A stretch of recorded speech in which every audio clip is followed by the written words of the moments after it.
Nice. Alright. So, PK Fuzzy, what can you tell me about these teams? I can tell you that Smoke is Jumper, Ice, Ant, and I forget the last guy. Make that maybe? What did you forget? I think Make that is the last one. So it was someone from. I forget the name of the team. Okay, which one is Ersakam? Ersa needs a camera on him all times. Why is dominating? Yeah, he's always dominant. He's making faces. Yeah, I love this face he makes. Okay,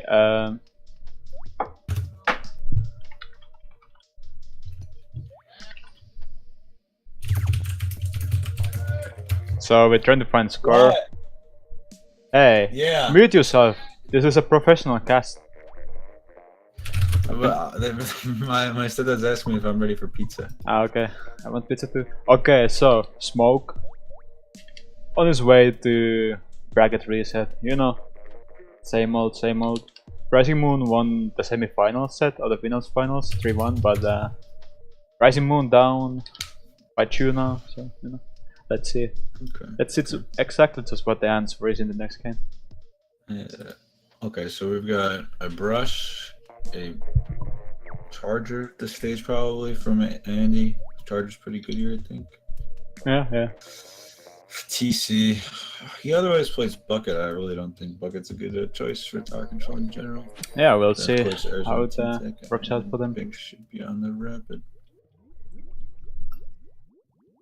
Alright. And here we go, game number 3 in this Saturday morning coffee number 7 grand Saturday. final. Saturday morning coffee. Okay, double T-Tech try a Rapid from Smoke. That is pretty interesting. Rising Moon does bring Andy out playing the Charger here, Fire Fan. going straight to right crates here. There's this flanking on the right. Guess the trade And with he the gets a Rapid. nice pick there. They're So not Binks on the NZAP, not Rapid. That's pretty interesting. I think it's the wrong choice. I think Rapid's really good here, especially for TC. still quite stalemate, but I think Rising Moon getting small control Yeah, now. they get a little small lead here. If they get this Rapid, it's going to be a very large lead. Yeah, the Rabbit's trying to best There's anchor, a pushing in, but really not able to well. get the Rapid.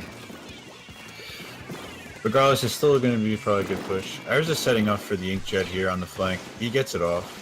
There's 2 people. You're doing on the it wrong sides. because they can see my viewpoint, so you know you gotta support.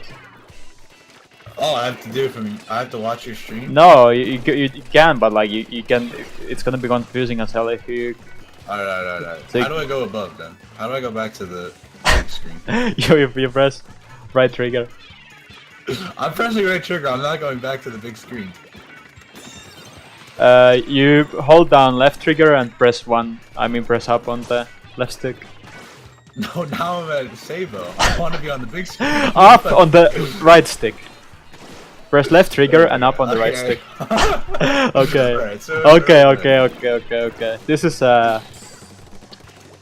well, we missed quite a few plays here. Well, Smoke was 3 down. Rapid coming back first. The Bucket reset. Yeah, watching Rabbit now, and yeah, Rabbit's teleporting around. Not sure what's going on here. He's very weak. Sabo actually get the kill here. Yeah, Sabo got the kill here. He's gonna ink armor. I know when Sabo's about to make huge ink armor plays, and this is one of these moments. They're not No, really he together. dies. Sabo's pushing in when they're 2 Yeah, down. he dies. Andy's about to get some snipes. nice. I can see Nice it inside. Ooh. But Good thing I read nice the answer by ink Andy. Yeah. Inkjet, rather. Yeah, but Smoke is in no position to push right now. No, but that doesn't stop from the idea that flank. Yeah. And now in tower, the still it doesn't care about your rules. This is a wild push. The Bucket's getting taken behind. You had the splash down, but gets taken This out. Rapid again in a very dangerous position. If they see him, he's dead for sure. No, it's gonna get multicast. Yeah, It's down. close. Then the best defensive position, T-Tech goes there. Actually, might get 1v1 by the ends up here. No, they call Okay, him but out, let's just put Sandy trying to help. snipe someone. Oh, I know, gets the but bucket, yeah, nice. yeah. T-take down. They need to protect the from the rapid in front, or Andy's gonna go down. Yeah, he does. And, It's okay. They had to pick off that guy on the left, so respectable defending by Drops Smoke at the down. moment, What? but really Why crumbling is one the by one rapid now. dropping down? Nah, this is over. Never mind. Erza gets killed as an inkjet. Binks is on a random flank. Binks, get back to the tower. You force the team. Binks is #1 flanker in What NA a by now. disaster! Why is he in the corner of the map? Go help your team. Now look, they all No. down. Good map control. No, it's still a good try by Rising Moon, and they have a respectable lead now, but we wonder if it's enough. The Rapids are great playing quite aggressive, like Wow, he's really pushing forward here. he really wants a And piece Erza's of getting Andy. flanked from the right. Watch out! Erza's getting flanked on the right. He Okay. sees it though. He's in a better position than. The Okay, let's watch Erza now. Very close. Nice bomb. Erza the Close flank to master that. getting flanked, but gonna get taken down. You know, while we're focused on that, 3 down in mid, and this flank is obviously. Okay, still just last one still holding left trigger here. Yeah, I love watching ZL. That's my. No, but it might work out for them if gets huge splashdown on Pink's time maybe. Oh no, uses main weapon, Binks but doesn't see takes, him, but Andy, gets taken out. wow, phenomenal shot by Andy, flicking to the right. Watching Andy again. Oh, Andy gets taken out. Let's Yeah, catch. the Rapid's making a pretty smart place of getting to the charger, but it keeps being forced. So then the rest of Rising Moon just collapses on the Rapid. It's a bug at 1v1 now. Let's see if our man Nakashi from Smoke is able to get some kills here. He's dipping and dodging around the tower again with the T-Tech flank on the Has right. the samurai armor though. Wow, loses the 1v1 to Sable when he had the flank advantage. That's disaster. I'm watching Nakashi the samurai 3 slaughter. You've been confusing again. Oh, good shot by Andy to get the jet respawn. And the Rapids again pushing in the court for no good reason. You may kill the charger, but you're losing the war in mid, so maybe you want to go help your team. Okay, let's with put that. Sandy. He's about to snipe someone. Oh, he's bomb rushing. Over for sure. Good bomb rush. GG. Yeah, but pretty even game I'd say. So Rising Moon able to take one. I'd say both teams need to work on playing together. Like this is hurting my stomach when I see random people in corners of the map pulling Zio. Go help your team. Good advice. But Smoke's still up by 1, so we'll Yeah, see what two, stands two. for in the next game. For sure. I think Andy on Charger, even though he got bottom frag, I think the threat of a Charger makes you play so differently. And Yeah, that's really huge. forces, Even like- on this map, I like- think charge is pretty good. Like, there's definitely some spots you can use as freely if you know there's yeah, Andy waiting to snipe you, you know.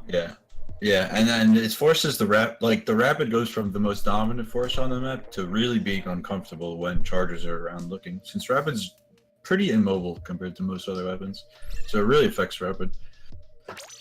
So that's almost more. That's some more. Let's see some more nice snipes from Andy. That's my guess for this map. I think for this map, Rising Moon should really go for more control, focus on Andy, have Erza on the T-Tag as usual, but have Binks and Sable on more like inking maps with maybe missiles, maybe like a bucket and They could even do double bucket. Like, I could see that being really strong. If they have Binks on the missile bucket, have Erza do the flanking stuff he always does. I think that could be really strong if Binks is able to hit his shots like the last game. Yeah, and on the other side for Smoke, I really only know that Ant is probably Ant. Otherwise, I'm not sure exactly who's who. But I said Nakashi Ice. No, I would assume it's Ice. I think it's Ice. Ant playing more T-Tech as of late, but I think the 96 nerf really affected him because he used to play 96. Well, used to. It's 2 weeks, but he played 96. And was like first known for his 96, I would say. Yeah. His 96 is stronger than his T-Tech in Splatoon 1 for sure. I don't know how well. But that and was translates always over. like a very flexible player. He was able to play many weapons to a good extent. Mhm. But yeah, we'll see what he likes. I'd really like to see in an H3 from Smoke if they have the availability for it. It paints very well, especially on this map where the zone is kind of a box and you could kind of walk up and down your snipe ramp and get some good coverage. And missiles is fantastic on this stage, to say the least. Alright, so, wow, again with this double armor from both sides. I would say armor is relatively this is the worst map for ink armor. Yeah, for sure, and probably the strongest map for missiles, especially against a sniper.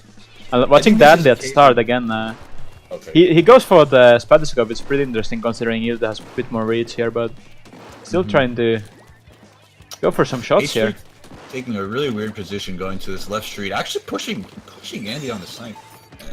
Getting only one missile in on Andy, but I don't think Andy's gonna much care about that. I'm pushing in like this mad. Oh, and I really didn't like the play for Man to go to this. Yeah, I didn't like how he fell off. That's often like really bad. He jumped off. But even being on, in my opinion, the H3 should just stay on the snipe. I mean, frankly, I think both comps are horrible right now. But I mean, we're working with what we have at the moment. There's someone walking in mid. Biggs is forced to retreat here to the ink armor, but lose 1v1 due to ink armor. So you know it still has some merit even on. And Erzik is taken down because the bucket has the good damage across slopes, like over slopes and whatnot. Andy moving back. Smoke taking the first control. That's yeah, big control over this map now. He's the H3 pushing up first again. I don't understand. Wow, he gets this shot at Andy. Great accuracy by him. One going up the left, sneaky. Watch out for this. Let's put some Erza. Erza always has huge plays when he needed. Yeah, so this is the time where Erza goes really clutch. He's got inkjet ready. He uses it. He's getting some hits, but oh wow, yeah, gets one kill. That's respectable. They are getting sniped. That snipe event, it took a really long time, but he came in and got Sabo. Ends up getting Andy as well. So that flank was like a 45-second long flank, but he ends up getting 2.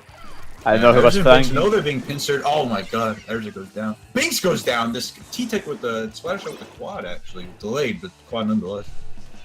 He's camping again. Really doesn't like shooting the gun. And again going for the aggressive plays. About to jump down again, but this time learn from his mistakes. And he gets a snipe on Nakashi. Look at it! T-Tech again hiding the smallest piece of ink. He's actually using Rising Moon's best strat against them, which is holding ZL. And takes out Binks in the street over there. I know, I feel like Andy's gonna hit some shots now. This is big clutch for Erza. Erza, huge double on the opposing snipe. That might be game. If he gets this tri-slasher, he's running, but he knows he's there. Are you streaming? Like we said before. No, I'm not streaming. Like we said before, Erza's known, his biggest ability is to just come up huge and really. Oh, the long range shot on the bucket before he goes down from the Zuka on the inkjet respawn. Gets a great shot on the bucket and zone to actually get the flank this time. That T-Tech is constantly flanking. Whoever player that is, flanks more than Binks, which is seen a lot. Andy falls off the map. Unfortunate. That's always a risk on Moray. Yeah. But you see like bucket coming up, but Sabo doesn't really care. But he gets the trade. That's nice. Or maybe he fell off as well. Sabo fell off again, unfortunate.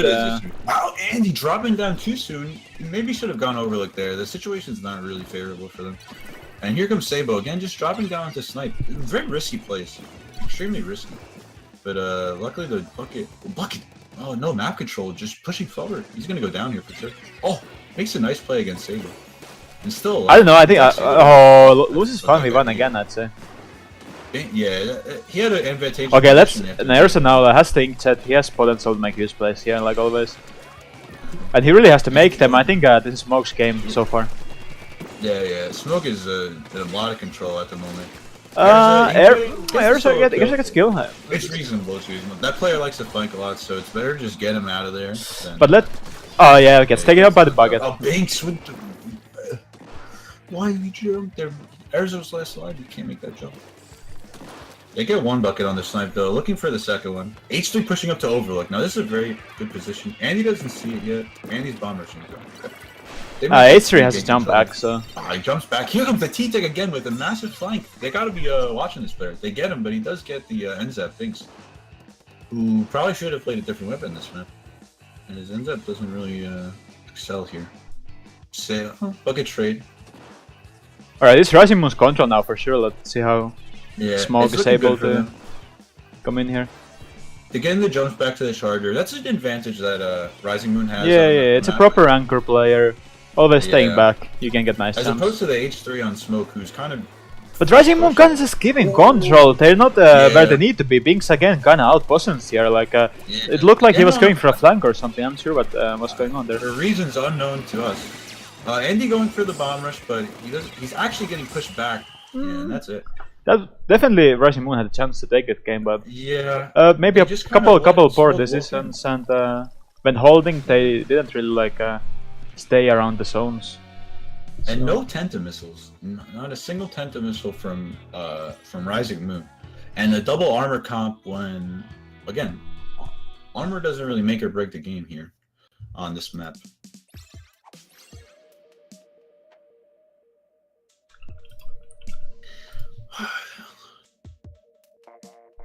I'm still pretty confused by that decision to run double armor by both teams. I really think NZAP is not strong on this map. And okay, for the Reef though, Reef Rainmaker, new map. Let's just move on here. Charge is still strong. Not the best weapon in the universe. But as we know about Andy, he's not only a Chaucer player, he can also play Bucket, he can play various weapons, so he definitely has the flexibility when needed.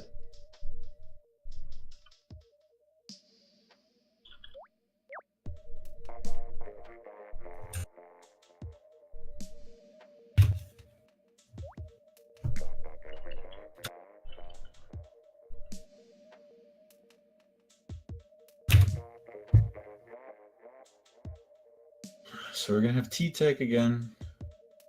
And the other three weapons for Rising Moon I really couldn't say. And for Smoke, I would say probably another T-Tech. My pizza's ready, but we'll wait a second. Yeah, it's really...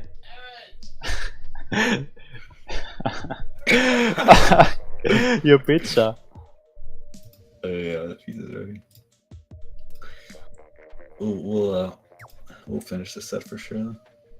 Alright, so the thing about the Reef is, where do you take the Rainmaker? Do you take the quick route or do you take the long route, which is much harder to defend?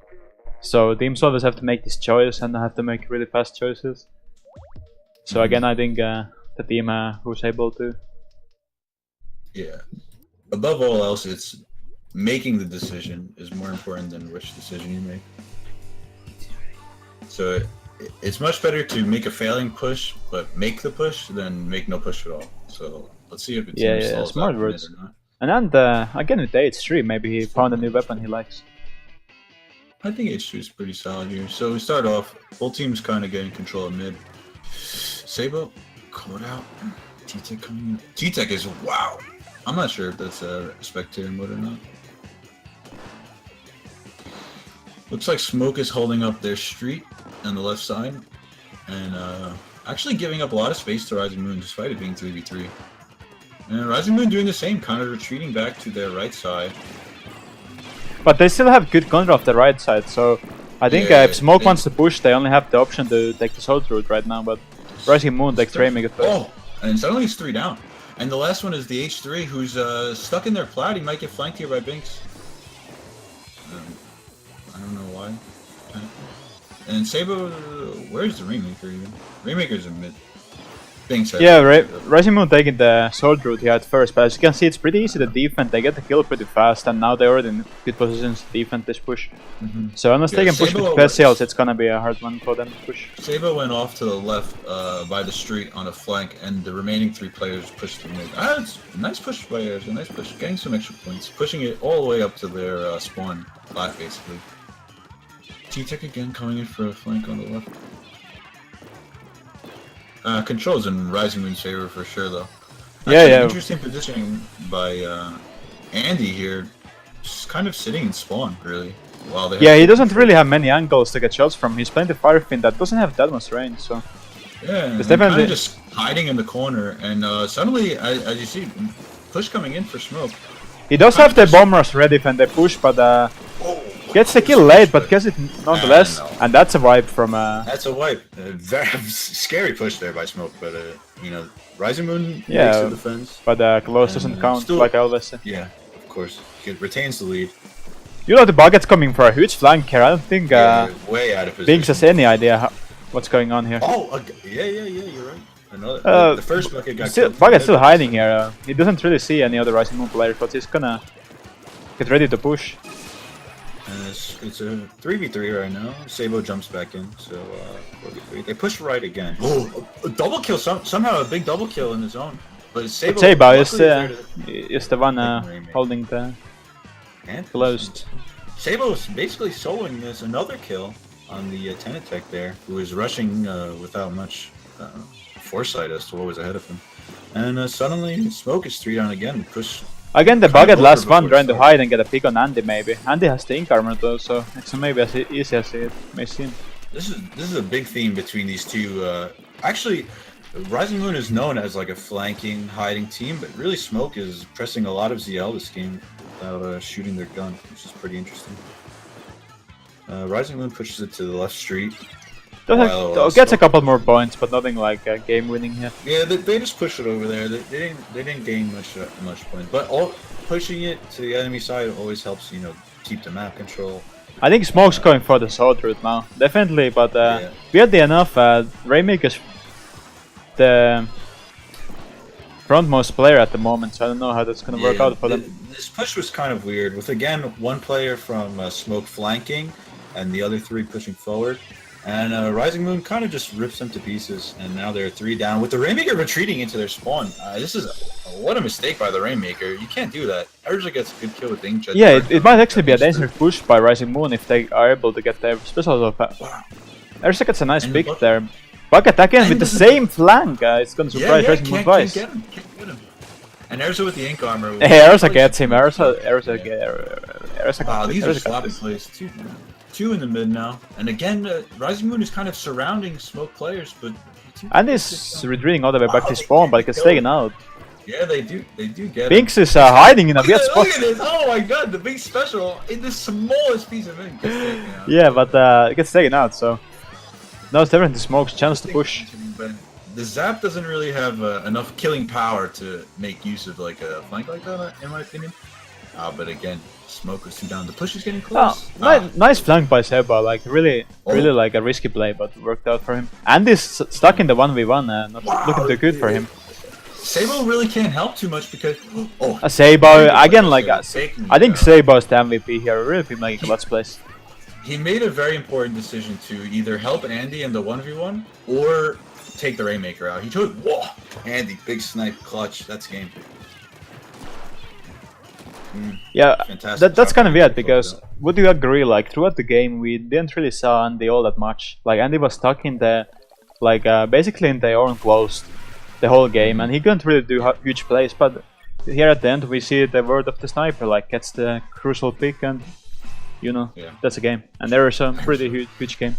Yeah, one of the best T-Techs in the world, for sure. Excellent, skirmishing ability, aim, and solid game sense. So that brings it to 3-2.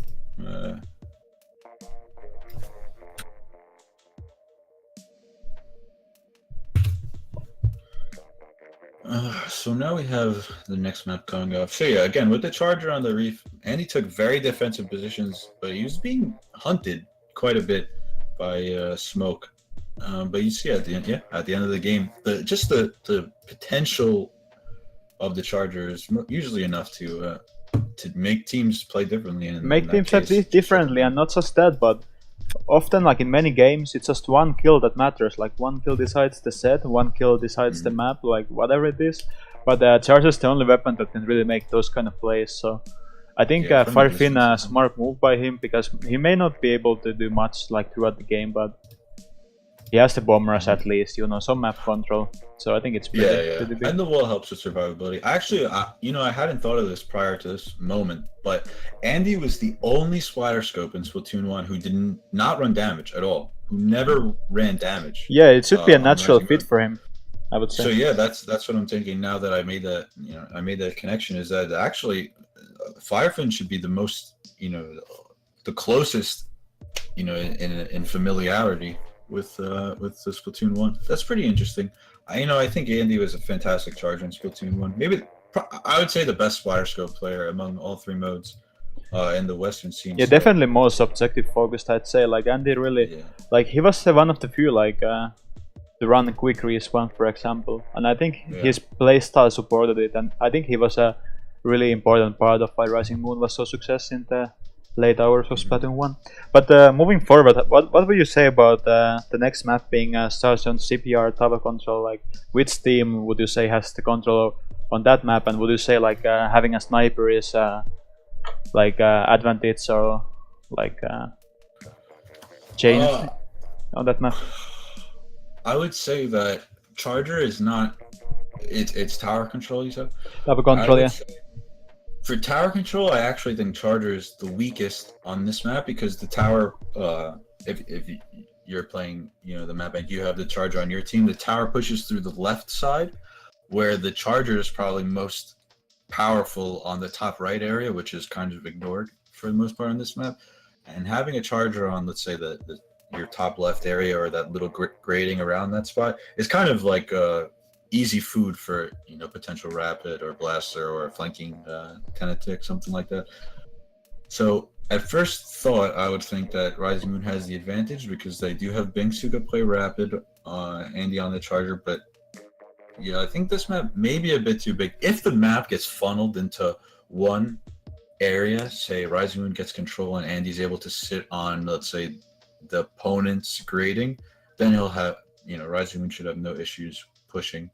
As far as smoke goes, they're running double tri-slosher, which I think is really strong here in mid. Like maybe the best weapon at like controlling mid with burst bombs and sloshing over the middle ramp.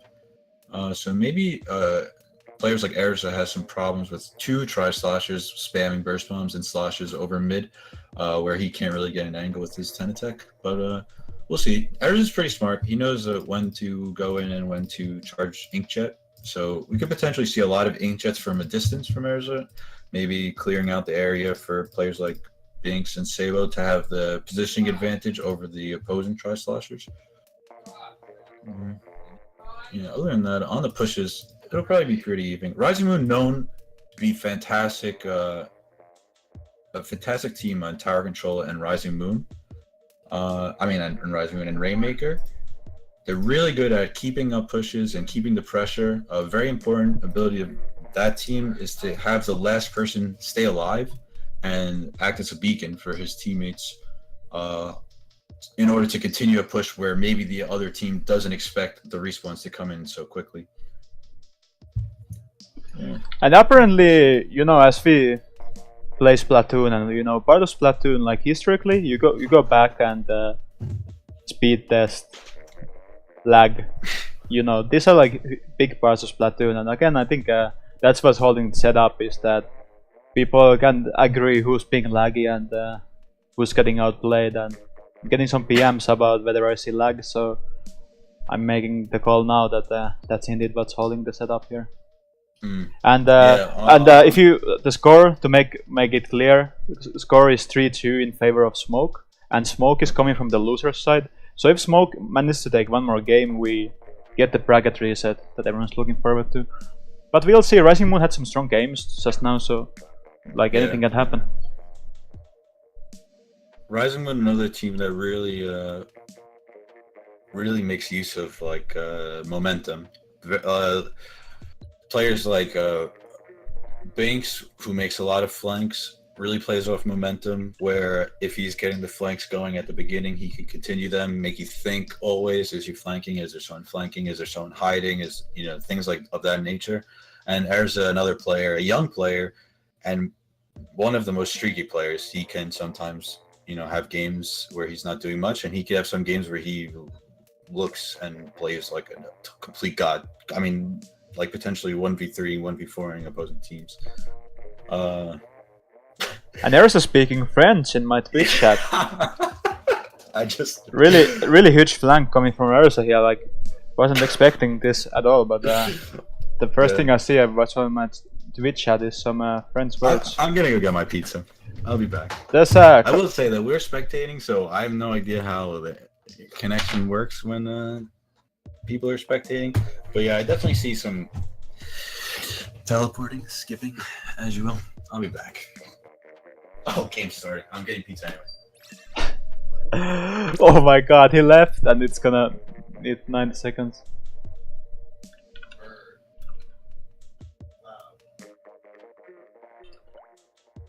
worry, I will comment instead of him. Yeah, really huge play by Fuzzy there, leaving before pressing A, so we have to wait for 90 seconds for his timer to time out. Oh, spectator mode. Okay. Press A, press A. Alright, I'm back. Got pizza. Homemade pizza. Tomato, pepperoni, mozzarella, olives, and basil, if anyone's curious. Delicious combination. Yeah, I think that's what everyone has in mind right now, is what Fuzzy's having for dinner, but... now ahead of this game, like... I think what I'm wondering is, like, what is the weapon Smoke is able to bring out? Like, I think Smoke is a bit of an unknown factor at the moment. We don't even know the players. Maybe it's Ice, and we don't know the two others. So what weapons are they able to bring out? Like, they've been playing 3 Slosser H3, 3 Slosser and T-Tech. Well, yeah, oh, you know what? I'm getting to the bottom of this at this very moment. Oh, that's great to hear.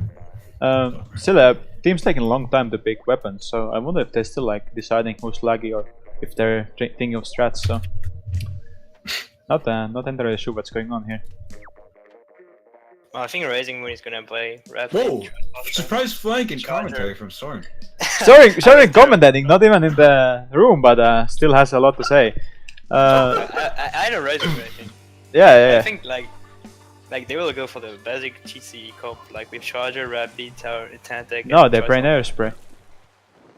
What the fuck? I know, man. This is crazy. No, they have the exact opposite. Right, and okay, important thing to notice. And playing T-Tech over H3 in this map, like maybe lose Fate of H3. I don't know what's happened there. Airs are getting destroyed on the early flank. Yeah. I'm assuming he went bottom. Binks wins the 1v1 with Rapid, so that's always interesting to see. Very important. Rapid, the biggest meta-defining weapon at the moment.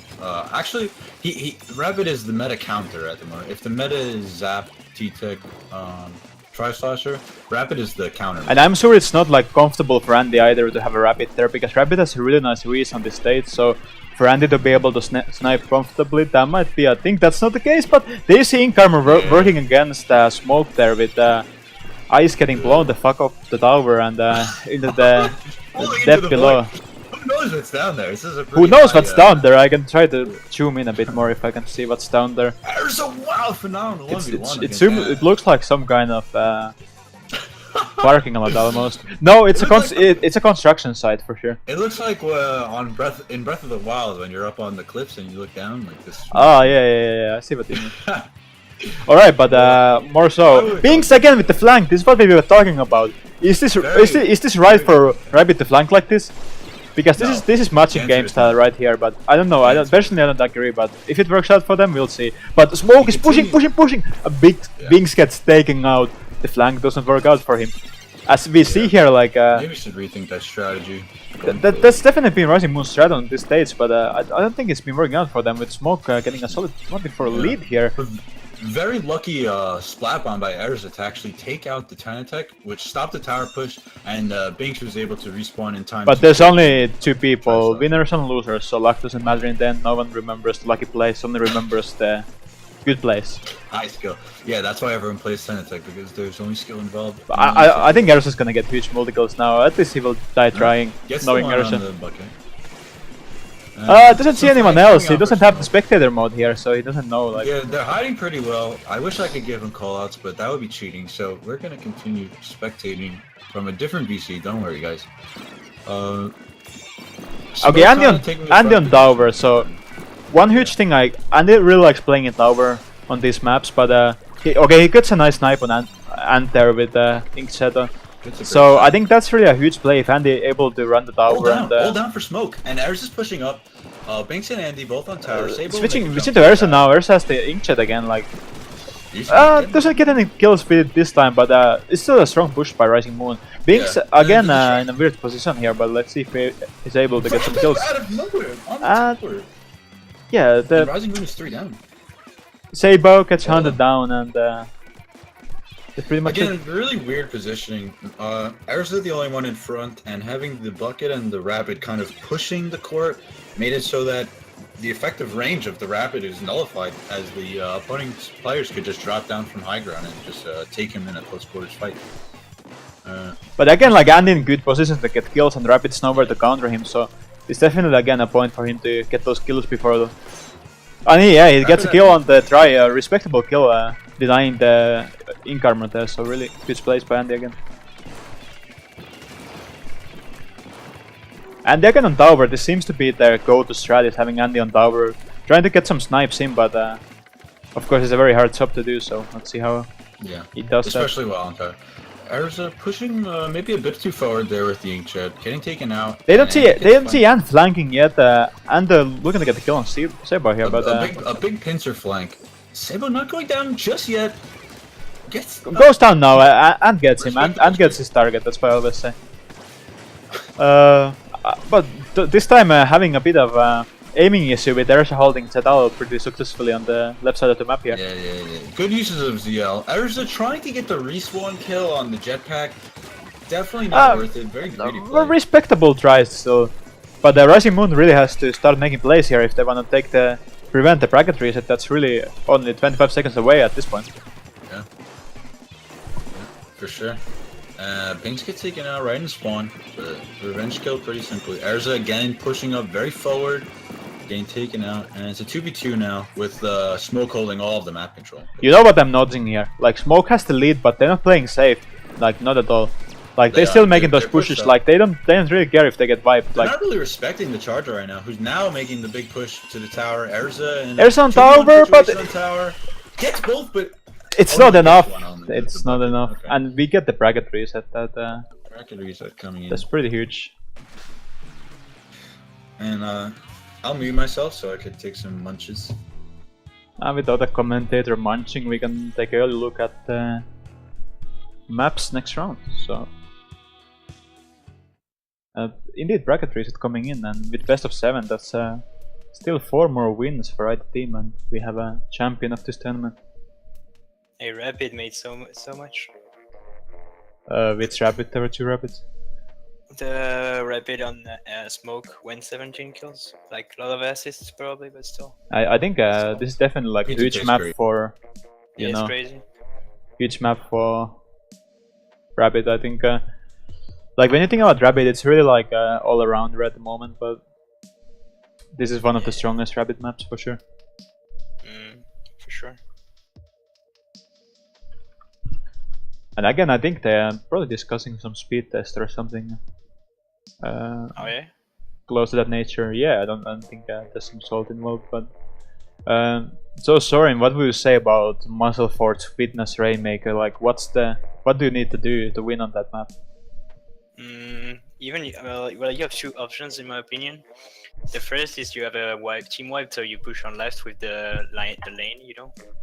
Or you usually push right side and try to pick off players when you push the right side. Like you need like it's all every Rainmaker map, you wait an opportunity with 1 or 2 picks and then you push. What do you think about it? So I think this is like the common map design in Rainmaker is that you have the one quick push that's easy to defend, and the one longer push that's harder to defend. And on this map, the quick push, it's very quick, but also very easy to defend, especially if Andy's, especially with a sniper like Andy in the backlines, really easily gets the snipe on the rail there. But I think there's 2 viable options. You can really take the Rainmaker either way, and it's not the worst choice, but I think by default this should be going right. And I think that's what teams are going to be going for. Yeah, you really need like team wipe and then be close to the left side to push left. Yeah, right side is the best push. It's like so easy to push this way, like up to like to 2 or even KO on this map. Well, for sure, and I think Rainmaker is a huge factor in the pushes. Like the Rainmaker shot really covers the whole lane there. So if you keep spamming it, you really can help your teammates to push forward, and that's like the push I'm most comfortable with is to the right, through the long ramp there. But still, like you gotta be able to hold mid control before you even get that far. So really like huge mid here. So we'll see how it goes out. Charge is insane to push right side. You know the right block that just right to the goal. You can go there. You put a burst bomb and then you can push all the enemy team, and you can easily get 1 or 2 kills for the people that are defending behind the goal. That's usually super huge. and super important. It's like you get the high ground so easily. Yeah, I see what you mean. And they quite a few 3-slosser players, like 3 alone in this set, with Seibao always getting locked to 3-slosser, but we also have a Nakashi playing. Nakashi, yeah, it's ice, I think. It's ice probably, and also I think did they have Savage playing 3-slosser on some map? I saw you guys commented a map on with 2 tri-sloshers, but I didn't see who it was. If previous map was 2 tri-sloshers, it was Savage, because I remember SNES being the rapid. And we finally get started here with the bracket reset. And we have a DC, yeah, that's indeed what we see here. Well, we'll see what's gonna happen in Rising Moon spawn. And it's Ersa DCing, so Ersa, the player who's seeing on the flag, is a DC in this game, so... I guess they're gonna leave them make the KO, fast KO. Yeah, Smoke, early KO for replay. Taking his time, finally knocking it out. Nice. Oh, I never unmuted, but yeah, what do you have to say about that match we just saw? it was pretty good. I really like the call lag to disconnect combo. It's very powerful. It really fantastic showcase. He couldn't have done it better. He could not have perfectly executed. But we have to see if Ursa got the flanking on my Twitch chat. Like that's been a huge play burst throughout the set. Finish the set fast. Quick flank to Twitch chat. Talk some French. That's been a really huge place by Ursa this whole set. But hopefully he could come back and we don't have to have the tournament end on such a sour note. Speaking of which, I'm gonna eat some more pizza. So yeah, we're waiting for Ursa to jump back. You're not ready when Sibo is gonna put Fuzzy in his team instead of Ursa because Ursa cannot play again. Yeah, that's one way to do it. It's a pretty good strategy. Yeah, I'm gonna like be locked to Fuzzy if that happens. Making comments of every play. That'd be so Quick, funny. teach me French. Left is gauche. Gauche? Gauche. Gauche. Right. Merde lag, motherfucker. Putain, il lag. Come on. Platoon lag? That's really good. Okay. Well, this is the meaning all that the counts. French you need to know. I'm gonna get a drink this.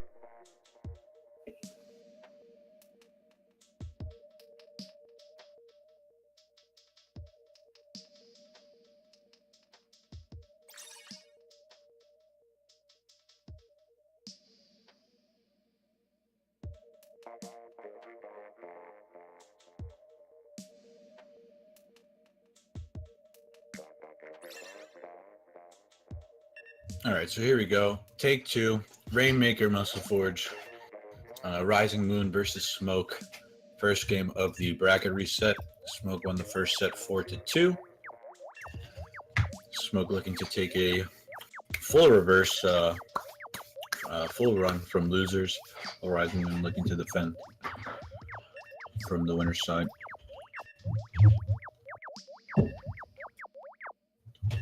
So yeah, Fuzzy, we were discussing with Sendou, how do you play this Muscle Forge Fitness Rainmaker map? So what do you think of this map? You gotta push right. Pushing left makes no sense. Usually very easy to kill. Kind of leave the Rainmaker directly top mid if you die. And you can only really do it under like extreme circumstances like a wipe or people not paying that's attention. exactly what we both said with Sendou. Yeah, right is just more secure and it's like a good defensive area. Good offensive area for it's pretty weird to defend. You have like the big wall blocking you off, so the offense could mount like a pretty yeah, this big wall is like tri-sloshes freedom place. Yeah, stuff like missiles, burst bombs, slashes go over this wall pretty well, and the defense is kind of funneled. So sure. Difficult. It's like exactly the same kind of funnel that on the Reef Rainmaker. It's super hard to defend and stuff. Yeah, for sure. All right, so let's get into it. Sendou still drinking water or something. Really unprofessional, to be honest. He just pressed A. Yeah, in fact, it's pretty disrespectful as a main commentator. But I'll pick up the slack. I come to expect such disappointment from my dear teammate. Fighting for the pop or Rising Moon and Smoke. Rising Moon getting the pop. Pretty passive playing, but you have Saber playing pretty upfront here. Yeah, and both teams went for one person going for armor at the start. Savage and Binks both sitting on their respective left sides. Binks getting the armor first. Well, Savage goes down. So Smoke is kind of getting pincered here by the ink armored Rising Moon. And quite the panic inkjet pop there. Pops the jet, but still goes down. It's 2v1, but I don't think Rising Moon quite realizes it fast enough. Leaves Andy alone, dies in mid. Andy gets 2v1'd in reverse. Quite a reverse of fortune there. Luckily, Sabo gets the revenge kill, but now it's Smoke's turn to take a push.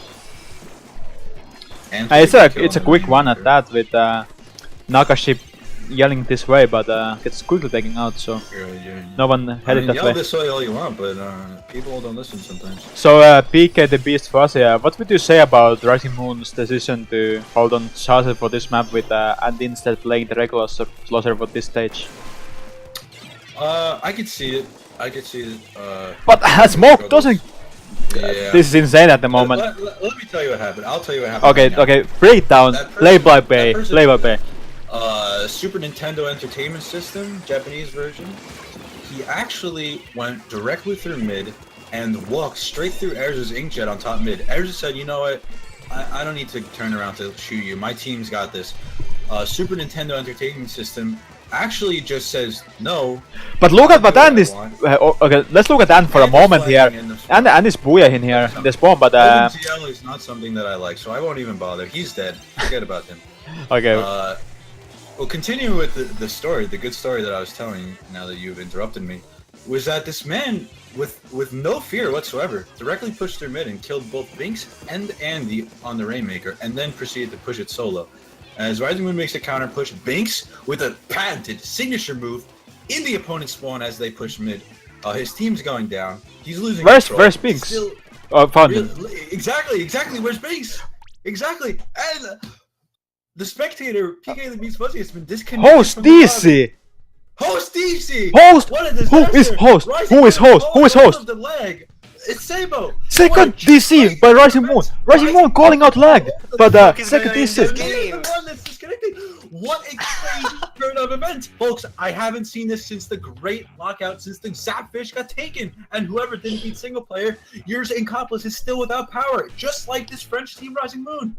Wow. Alright, big and fast. Like I have to go. Like right when this is fresh, do you think it was Let It DC? What is a Let It DC? Because we saw like a Smoke getting a pretty strong lead, and the DC rules are still unknown. So do you think it might actually been I think it was a home button. Maybe he smacked his Switch. That's a very potential possible thing. I will say I smacked my Switch before, not in rage, just reaching over for a drink. So don't worry about would you say Sabo was reaching for a drink in mid game? Do you think it was a possibility? It's not beyond possibility. I think there is a slight possibility that he was thirsty. He was indeed thirsty. In the middle of the game, no less. I mean, just wild plays.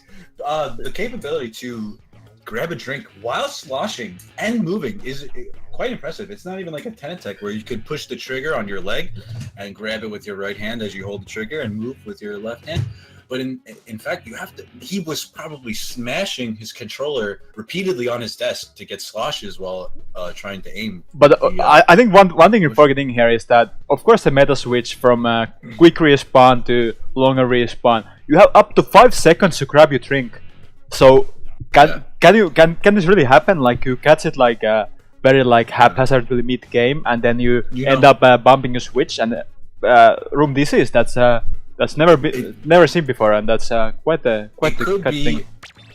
I mean, Sabo is known for running quite a bit of quick respawn in the prequel, so it could be inexperience.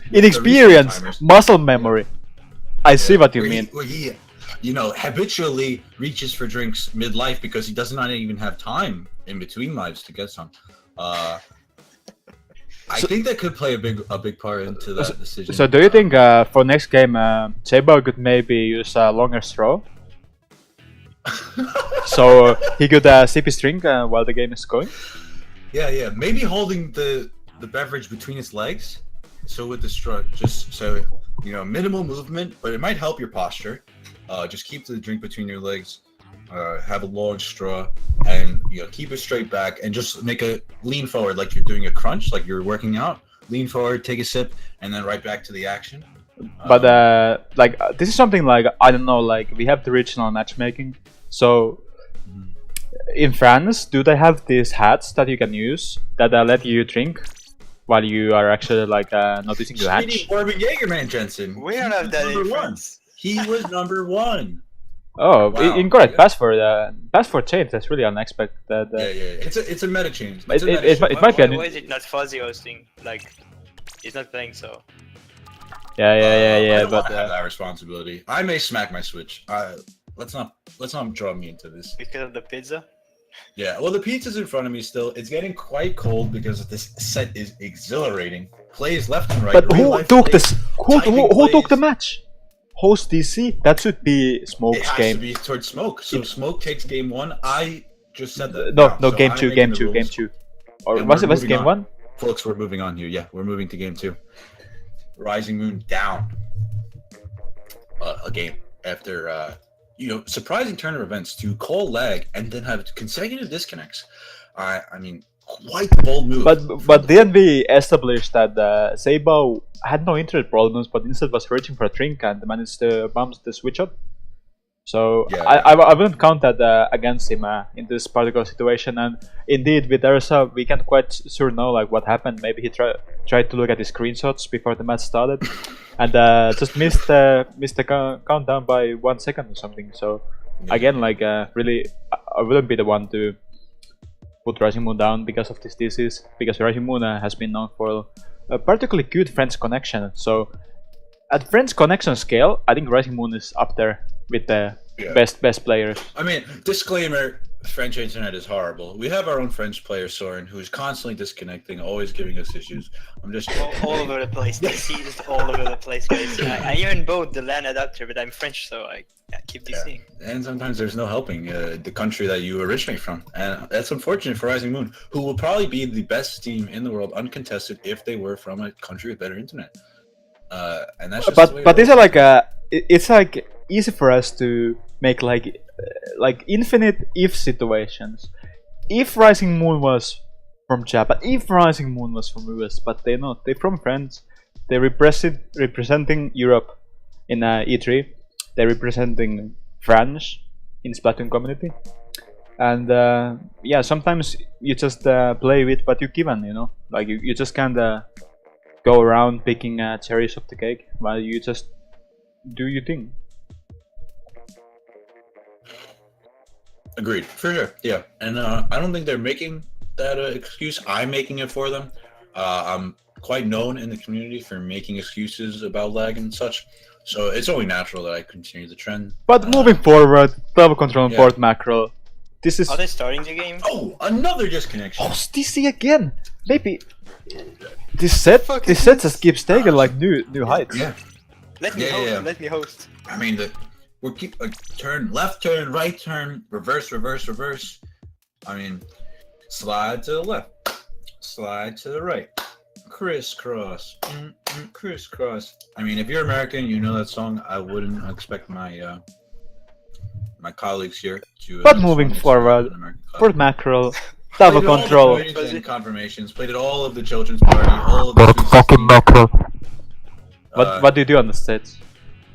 You know what? In fact, I'll link it in the chat.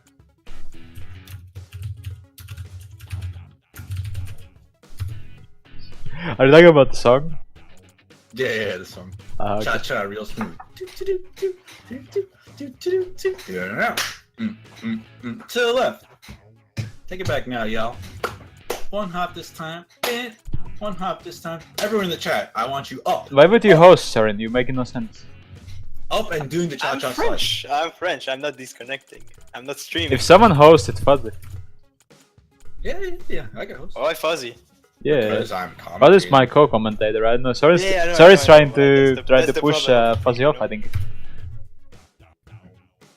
Yeah. I'm not appreciating this. We're teammates, you know, like to just. I'm not trying to stall fuzzy's place. Being sorted in a room, so really surprising play. No password. Huge meta I can't even changes. join before fuzzy joins. Join fuzzy. I'm trying to join. I'm joining the private battle. There's no password, in fact. So this is a quite new minute. And the new host, I think a player who lives in California. So we're continuously moving ourselves closer and closer, further and further away. So it's an interesting take. First, we had Nakashi. If it's the player that we think it is, lives on the east coast of the United States. So just a quick, hop and skip over the Atlantic. But instead, we're going across the Atlantic and now across the entire continental United States in order to get our connection. I don't know if this is the right play. And really huge play by Kotaku is giving competitive Splatoon some how would you say, like a spotlight by highlighting a laggy play, by highlighting a fake fall knockout. That's really huge by them. Link it to the chat. I mean, forget what I just said. Forget everything I just said. New player in the lobby, Smoke Tony. Who is this mysterious level 41 Splatoon 2 player? I'm gonna get to the bottom of this. Alright, I just a second ago I sent to Ando, who is Smoke Tony? So we're trying to get to the bottom of this. That's a question for you good viewers. We're all waiting for the answer for it. Everyone in the chat is sitting at the edge of their seats wondering, who is this mysterious Italian man? I mean, Smoke Tony. I have the word just now in my ear. It's Hachi. Hachi, as we all know. Wow. Komodo Hachi. Really strong Komodo? player. I think Squid Colosseum continues huge performer in Squid Colosseum. I think a really strong player. A flex player, not only flexes weapons in Splatoon, but flexes teams in the Splatoon community as well. Has been on Would you say that? 35 or 40 teams. I think so. I think you're absolutely right here. Teams. You know what? Hachi is known for playing a multitude of weapons such as Luna, Dynamo, Slosher Deco in Splatoon 1. You know, very competent players, but also teaming on Finally, Tomo, Komodo. I mean, just to name 3 that I think of. I mean, he may or may not have been on every single team in the community. I mean, I'm a recluse. I'm a hermit. I don't know. I keep to myself. Alright, so we're reaching out on Twitter right now. Hachi, captain of Tomo, actually. I mean, it sounds to me like someone is abandoning ship. You know, Tomo, strong team. Hachi not in their lineup for the tournament that it was played previously. But what's going on now? And suddenly they're calling for me to host me. That keeps getting better. New Yorkian commentator who, wow, I'm humbled. I'm humbled by the opportunity to host the final match of this tournament. The grand final host, PK the Beast Fuzzy, coming at you live. And no password again. Staten Island, New York. This man does it again. No password. No password. No map list. I don't even know what we're playing. I'm gonna go to Splat Zones random. I love Splat Zones. I'm gonna post the map. So okay, kill this guy. So, okay, PK Fuzzy, one more talking point. Bringing in Hachi, obviously strong player. Do you think this is something the Smoke does to throw Rising Moon off? They have like these strong players, they keep pulling out, no one knows where they come from. Do you think this is a move in fact done to throw Rising Moon off and security set for Smoke, or how do you see this? First of all, I cannot for the life of me remember who they subbed out. So Savage.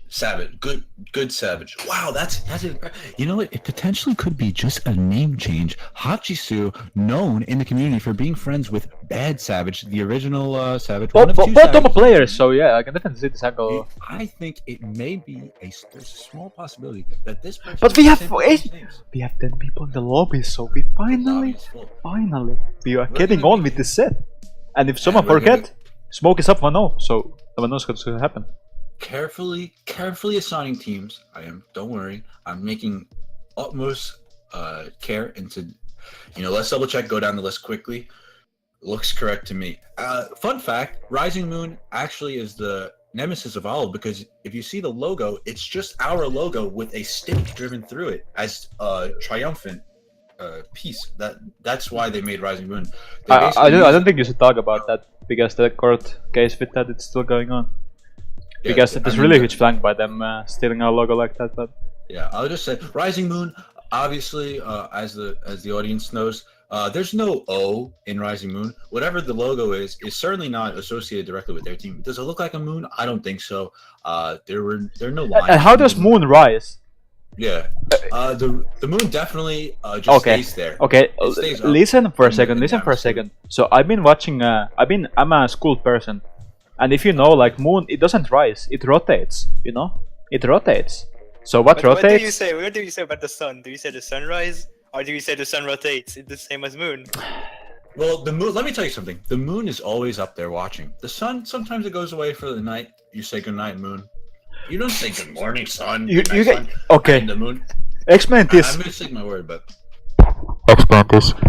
Sometimes you can see sun and moon at the same time. So would you say sun is rising? I think it just stays there. I think they should rename themselves hiding moon or ZL. GL. He's ZL. Oh, okay. Yeah, we'll get back to the logo later. Very disrespectful move by Rising Moon. I used to love them back when their tag was RM, but now their new tag, it's a stake through the olive. Disrespectful symbol. But let's get into it. Poor macro tower control. And defeat the sniper again. I can't I believe. respect and appreciate the charger choice here. The fire fin. Insane. Don't you dare. Listen to me. Don't you dare bring a Stingray to a competitive Splatoon match. And then we move ourselves back away from the mic. And first kill going to Rising Moon. Erza in the opponent's court. Boy, what is Erza doing there? He got the opening kill. He really got caught his pants down there. And then, I would say. You double tri-slosher, very effective against a 10 attack. A lot of AoE damage. I think I'm just gonna snipe someone right now, but no, he popped bomb rush, so we are switching. Instead, misses quite a few. Trade, suddenly a 3v2 situation. Erza again making a massive play. Wow! This guy is either the laggiest player on the planet or the best. It could be either. Or both! He's killing people. Oh, using Neat Jet on top of the rapid. Gets the rapid. Come on. Bucket. Look at the flank coming in. Yeah. But Ingarmor to doesn't care about know that. flanks.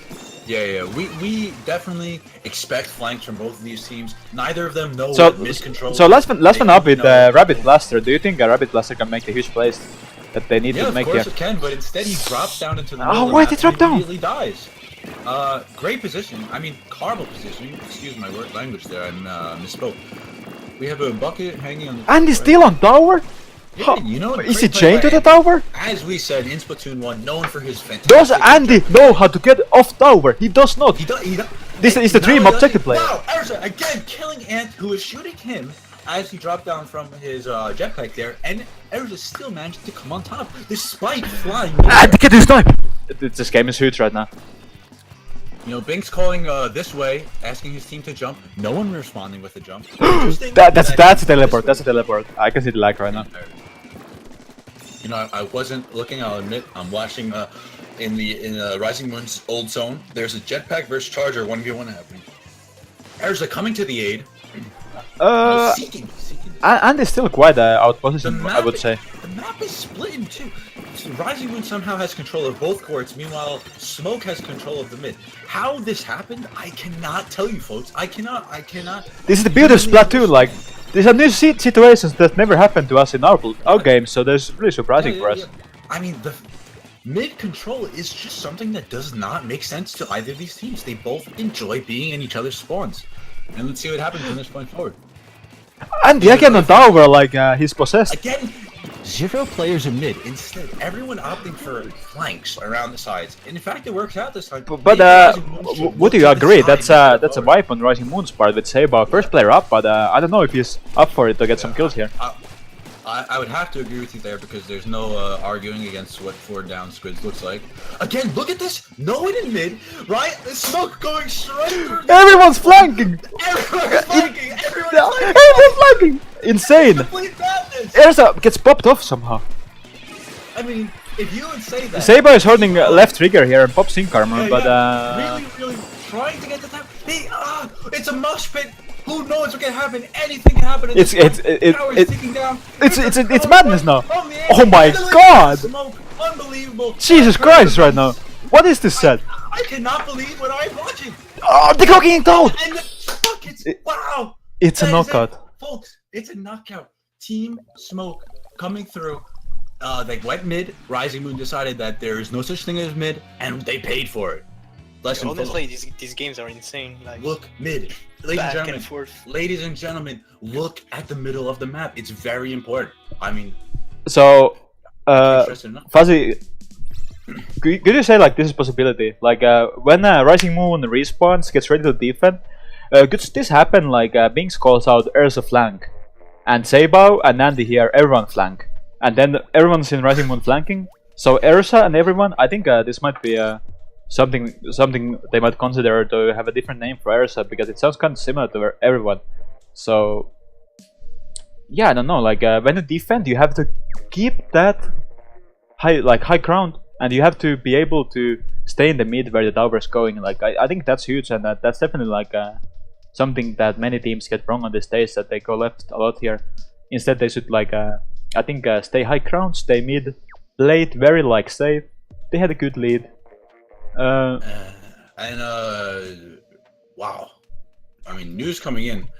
I'm hearing that Rising Moon cannot continue the tournament. But what do you say about the smiley? The smiley is really throwing me off right now. Yeah, it's messed up for sure. But Rising Moon, more or less, I would have to respect their wishes and close the lobby.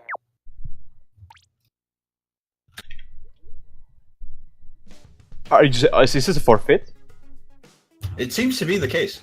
That seems to be the case. Oh, here he comes, his signature face. Adorable face. Really reminds me of real life Ursa. Don't say it. He's a cutie pie. What can I say? There's nothing more to say. It's so funny when I took the photo.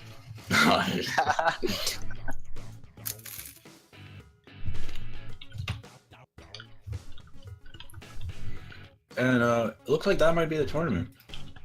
Rising Moon seems to forfeit. What an ending! Like yeah. I mean, it ends as it began, with everyone waiting in the lobby, unsure of how to continue. An epic back and forth between these two teams.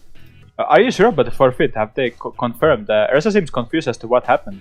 I think Fuzzy should remake the room this instant. Looks like I'm making it again, and suddenly they reversed their own decision to forfeit. And we're going back in, folks. They're not forfeiting. They're not forfeiting. This sure has been a roller coaster of emotions with up to 10 lobby remakes.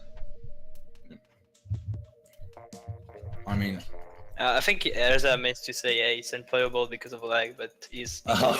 So once again, like they keep redefining the meta. Like I heard about forfeits, heard about lag complaints, but I think here we have something new with something that you can read into either way you want. So really a huge play by Ursa there, and we are yet again here waiting for players to come into the room so we can decide who's the winner of the grand final. Smoke to Rising Moon with Smoke up 2-0.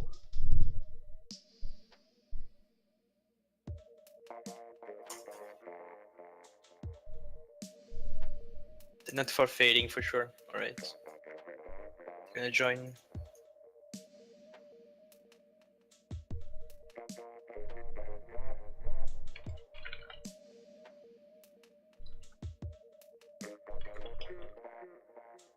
alright. And the room's been up for quite some time now. Neither team.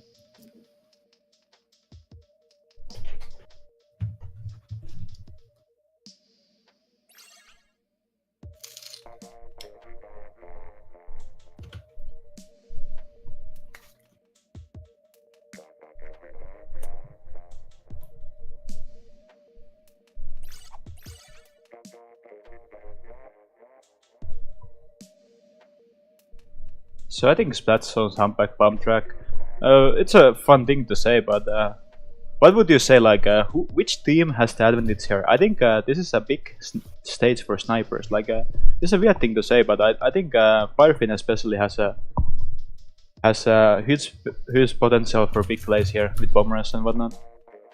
I do. I also think Slosher is extremely good here, which it kind of goes both ways because both teams have 2, maybe potentially even 3 Tri-Slosher players. I think Tri-Slosher too, like definitely like huge on control in the mid. You have the combo, and I think the slosh just fits like you see the shapes of the map, and I think definitely like you have the sloshing going down the hill, and that's definitely been a big factor in many wins I've seen in my career. You know, I'm still thinking, and I really can't put an advantage for either team. I will say that overall, it seems that Smoke is holding better composure, and definitely has the momentum on their side, coming off a disconnect win and then a reverse knockout win where Rising had a very good push. So I'm gonna say that overall, Smoke 100% has the advantage. You know. I will say that I really like the Charger, but Andy needs to make more big plays, big shots in the clutch. And I see many people asking for the score, so I'm figuring a way to put it on the stream. Don't worry, I got you. Just throwing this out there. Comic Sans, really big. Right, so here you go. Map 3, Splatoon's Humpback Pump Track. Look at these very nice team entrance by both teams here in the grand finals. Really, you know, if they flank in the game, one thing they do in tournament in the lobby is get there in a nice uniform style. You know, so that's something, you know, really respectable for both teams. Both teams getting into single file as if we were in elementary school. Hold hands, single file. You know. We're going to lunchtime. Everyone line up size order. You know, so very good. Nice play by both teams. So with Smoke Tony coming yet again, do you think they were satisfied with his plays in the last game? Because it indeed did end in knockout for Smoke, which I believe was the first we saw in this set. So do you think it was indeed Smoke Tony putting in work in that last set, and Smoke was satisfied by their plays last game? If they haven't signed him to a contract already, Sendou, they will after this tournament. I mean, I'll put money on it for sure. I'm pretty sure Hachi only signs like non-exclusive agreements. He's been known for playing for many teams, but we'll see how it works out for him this time. Lock down this player if you have the chance to Smoke. I mean, what I'm witnessing here is history. Maybe the best player of all time. And let's get right into the match.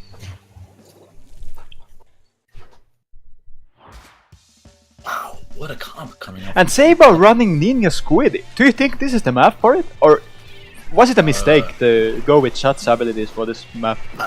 Could have potentially been another issue with the drink, moving the drink over, and maybe not looking at the map. Like earlier, I did play Charger on accident. Wow, Smoke ready to 2 down. Like, what's going on right now? 2 down, 2 flanking. The classic grand final setup where multiple people flank, and it doesn't pay off. I mean, incredible. I think Smoke Tony right here has income already. Preparing for huge plays. He does use it. But Ersa also prepares for huge plays with his Inkjet. Ersa playing very dualies. Yeah, really loves Inkjet on this map. I can see why. It's very strong here. Yeah. He averages about 8 Inkjets per 5-minute game. I mean, that's an impressive feat. We know dualies get it fast, but that is quite fast indeed. Map mostly in Rising Moon's favor, and taking down Ersa. Binks going down, Saber going down. Oh, my Andy goes down. That is a wipe. If I can go to 4. 1, 2, 3, 4. Yeah, we have a wipe at our hands, ladies and gentlemen. Smoke, they are excellent dominoes players. They flick one domino, they all go down. Andy with a nice answer. I think Ersa's ready to make some huge plays here with Inkjet coming in. It seems kind of frantic, but you know, he does get a kill. Really, he's hunting for the second one. He's hunting for Ant. And can't escape with his life. Squished, burnt like a microscope underneath the sun. That's what he looks like right now. This is definitely looking like Rising Moon's game at the moment, but yeah, who can say? Smoke kind of funneling in. That is the prime position for a Rapid Blaster to hold ZR instead of ZL and maybe get some multi-kills. I think Biggs has the good positions right now, but I think Smoke He gives up the position. gave us way too easily. Like they take the penalty way too They easily. just decided that we don't want to play. Actually, it must have been a bait of some sort because suddenly they're on the attack, and it looks like they might have a 3. I just can't put in words what I'm seeing right here. This. I mean, the commentators This- were baited for sure. This set, ladies and gentlemen, this is one for the history books. Sable with the ninja squid really acting as if he was a real life ninja. Unfortunately, he goes down. Not sneaky enough today, friend. There's the going down. And getting Really multi fun kills fight right with now. abilities. He's hunting for Like Andy, I but said- like I said before, the domino effect. You know, Andy's staying in spawn. Safe spot for Charger, of course. He does have the bombers ready. We expected to see it soon, and there it comes. It's coming out. Erza is farming for his inkjet. Look, Erza with a nice spawn flank. As there's a huge fight going on in mid, 3v3. Looks to be in Smoke's favor. Erza coming under with the flank on the inkjet. Goes down. Unfortunate for Rising Moon. And it looks like Smoke will take the leader.